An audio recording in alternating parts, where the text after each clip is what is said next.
अस्सलाम वालेकुम वरहमतुल्लाह। उम्मीद आप सब बखैर वाफियत होंगे। दोस्तों, हाजी अब्दुल सुबहान साहब एमआईएम ज्वाइन करने वाले हैं। एमआईएम ज्वाइन करने जा रहे हैं, फला तारीख को एमआईएम ज्वाइन करेंगे। टिकट 22वीं विधानसभा से हाजी अब्दुल सुबहान साहब को मिलेगी। पिछले कई वीडियो में हमने ऐसी वीडियो आप तक पहुंचाई है, आपने देखा भी होगा।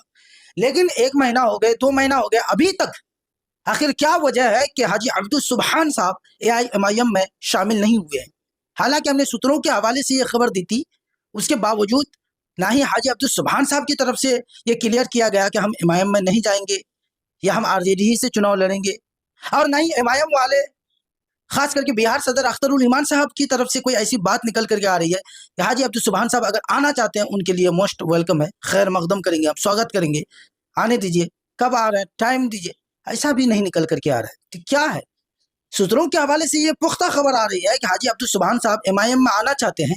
लेकिन ये भी खबर आ रही है कि एमआईएम के जो नेता हैं बिहार के, चाहे वो इश्तियाक साहब हों, चाहे वो आदिल हसन आज़ाद साहब हों, चाहे वो अख्तरुल ईमान साहब हों, ये लोग हाजी अब्दुल सुबहान साहब को पार्टी में ज्वाइन नहीं करना चाहते हैं। ऐसी खबर आ रही है बैकग्राउंड से।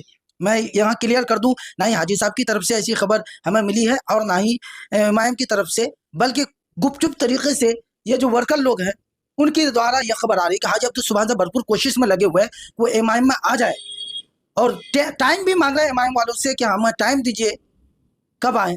लेकिन बिहार टीम जो एआईएमआईएम की बिहार टीम, मैं बिहार टीम इसलिए कह रहा हूँ दोस्तों कि बिहार टीम और सेंट्रल टीम में फर्क है।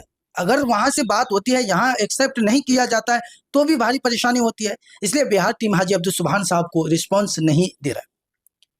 अगर ऐसा है तो क्या वजह है कि हाजी अब्दुल सुबहान साहब आना चाहते हैं, एमआईएम वाले लेना नहीं चाहते? क्या लोकसभा में हाजी अब्दुल सुबहान साहब महागठबंधन के नेता डॉक्टर जावेद साहब के लिए वोट मांगे थे इसलिए?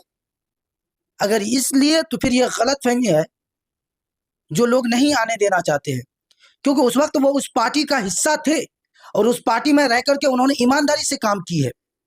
और अगर अभी आना चाहते हैं तो वो उस पार्टी का हिस्सा नहीं रहेंगे, वो एमआईएम का हिस्सा बनेंगे और इसमें एआईएमआईएम में ईमानदारी से वो काम करेंगे। रहा टिकट का सवाल कि एमआईएम में टिकट 22वीं विधानसभा से गुलाम सरवर को मिलेगी या हाजी अब्दुल सुबहान साहब को टिकट मिलेगी, तो ये सर्वे टीम बताएगी। ये 22वीं की आवाम, ये 22वीं की पब्लिक बताएगी कि किस पर कौन भारी है। गुलाम सरवर साहब एमआईएम की टिकट से मजबूत होंगे या हाजी अब्दुल सुबहान साहब एआईएमआईएम की टिकट से 22वीं विधानसभा में मजबूत पोजीशन में होंगे। पहले एमआईएम हाजी अब्दुल सुबहान साहब को पार्टी ज्वाइन करवाए, उसके बाद पता चल ही जाएगा 22वीं विधानसभा में कि कौन किस पर भारी है। और अगर 22वीं विधानसभा में एआईएमआईएम सही कैंडिडेट का चयन नहीं करता, सही कैंडिडेट को नहीं लाता है मैदान में, तो फिर एआईएमआईएम के लिए खसारा है, नुकसान है 22वीं विधानसभा में।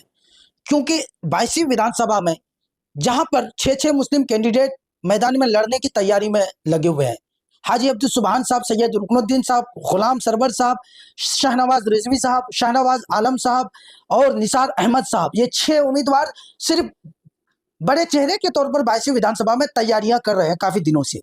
इसके अलावा न जाने वक्त आते आते और कितने मुस्लिम उम्मीदवार हो जाएंगे ये कहना मुश्किल है।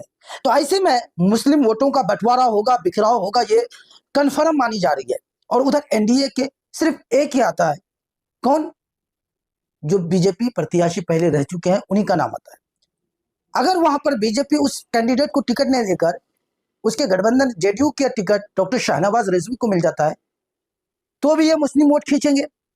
और अगर नहीं मिलता तो एकजुट होकर के 55 से 60 हजार के करीब करीब ये उनका खास वोट जो है बीजेपी का, वो उनके साथ होंगे, बीजेपी कैंडिडेट के साथ होंगे। तो ऐसे में जब इधर मुस्लिम वोटों का बिखराव होगा तो जाहिर सी बात है कि एनडीए प्रत्याशी की लीड होगी। तो इसलिए एमआईएम को चाहिए 22वीं विधानसभा में दमदार कैंडिडेट को, जिनकी क्षेत्र में पहले से पकड़ हुआ, हर विधानसभा में उनकी पहुंच हो, बुजुर्गों के दिलों में वो रह चुके हों, नौजवान भी उन्हें पसंद करते हों, ऐसे शख्स को 22वीं विधानसभा से टिकट मिलनी चाहिए एमआईएम की।